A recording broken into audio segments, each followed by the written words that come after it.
আজকে ভাবছি কাঁচা লঙ্কা এবং কালো জিরে দিয়ে ইলিশ এবং বেগুন দিয়ে একটা পাতলা ঝোল করব, যেটা খেতে খুব ভালো লাগে। চলুন তাহলে স্টার্ট করা যাক। এই যে ইলিশ মাছ, বেগুন কেটে রেখেছি, নুন হলুদ মাখিয়ে রেখেছি, ইলিশ মাছও নুন হলুদ মাখিয়ে রেখেছি, আর এই যে কাঁচা লঙ্কা। তেল গরম হচ্ছে। আমাদের তো আমি আর আমার ছেলে, যার জন্য এমনিতেই তো ও কাঁটাওয়ালা মাছ খেতে চায় না, যাতে যে মাছে খুব বেশি কাঁটা থাকে। এই যে সে আমার পাশেই দাঁড়িয়ে আছে, কিন্তু কি করব, সময় একটু তো ইলিশ, এই নতুন মরশুমে একটু ইলিশ খেতে তো ইচ্ছে হয়, ওকে একটু কাঁটা ছাড়িয়ে খাওয়াবো না হয়। তেল পুরো গরম হয়ে গেছে, অলরেডি তেল গরম হয়ে ধোঁয়া ছাড়তে শুরু করে দিয়েছে।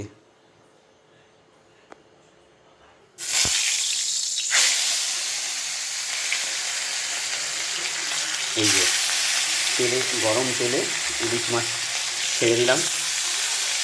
অ্যাকচুয়ালি ইলিশ মাছ তো বেশি ভাজা হবে না, জাস্ট হালকা ভাজা হবে।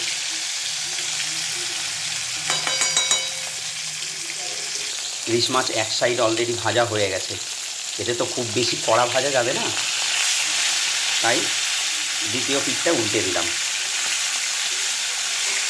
কেন ইলিশ মাছ বেশি ভাজলে বলে টেস্ট চলে যায়, যার জন্য খুব হালকাভাবেই ভাজবো।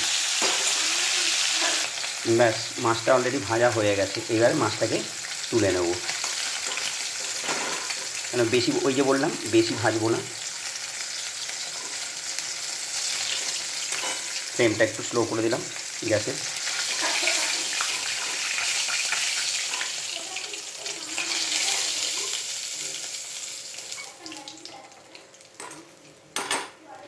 এবার ওই তেলটাতেই বেগুনগুলো ছেড়ে দেবো।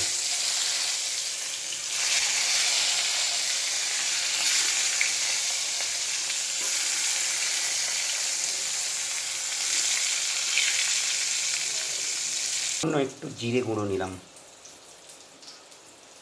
পাত্রেই একটু মতন সস নিলাম, নিয়ে সামান্য একটু নামমাত্র ওতে জল মিক্স করলাম। এইটাকে ভালো করে আঙুল দিয়ে হোক বা চামচ দিয়ে হোক ভালো করে মিশিয়ে একটু ভিজতে দিলাম। ভালো করে আঙুল দিয়ে মিক্স করে নিলাম, অনেকে চাইলে চামচ দিয়েও করতে পারে। নিয়ে এটাকে মিক্স করে সামান্য একটু জিরে গুঁড়োটা ভিজতে দিলাম। এদিকে আমার বেগুনগুলো ভাজা হয়ে গেছে, এবার বেগুনগুলোকে তুলে নেব। একে একে বেগুনগুলোকে তুলে নিচ্ছি।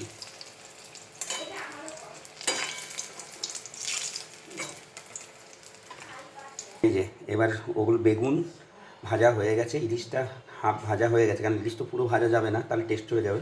এইবারে এই যে কালো জিরে গরম সর্ষের তেলের মধ্যেই দিয়ে দিলাম। মাঝখানটা চিড়ে রাখা 2-3টে কাঁচা লঙ্কা ওই তেলেই দিয়ে দিলাম। এই যে এবার এই যে জিরে গুঁড়ো আর হালকা একটু সামান্য সস দিয়ে যেটা মশলাটা করে রেখেছিলাম সেটার মধ্যে দিলাম। এর মধ্যে তাছাড়া আর কোনো মশলাই পড়বে না, জাস্ট ওই সামান্য জিরে গুঁড়োটাই। কেউ চাইলে আপনারা যদি জিরে গুঁড়ো না দেন তো জিরে শিলনোড়াতে বেটেও দিতে পারেন।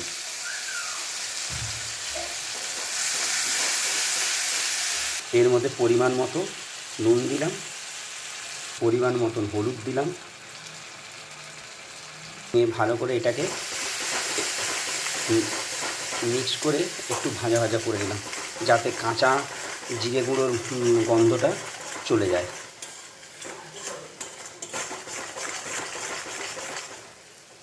এর মধ্যে এবার জল দিয়ে দেবো।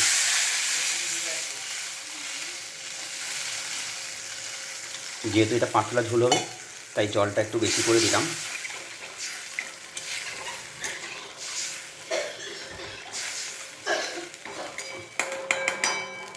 এবার এর মধ্যেই বেগুনটা আর ইলিশ মাছগুলো দিয়ে দেবো।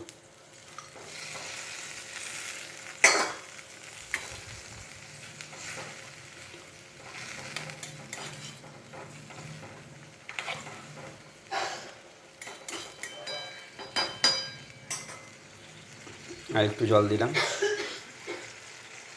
ব্যাস, এবার এটা একটু ফুটে উঠুক, ফুটে উঠলে এটাকে নামিয়ে দেবো।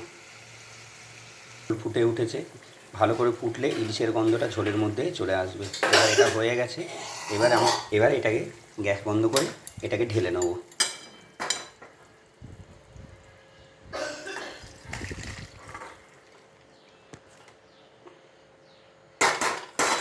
ব্যাস কমপ্লিট হয়ে গেছে আমার ইলিশ বেগুন দিয়ে কাঁচা লঙ্কা আর কালো সর্ষে দিয়ে পাতলা ঝোল। এরকম করে খেয়ে দেখবেন, খুবই ভালো লাগবে।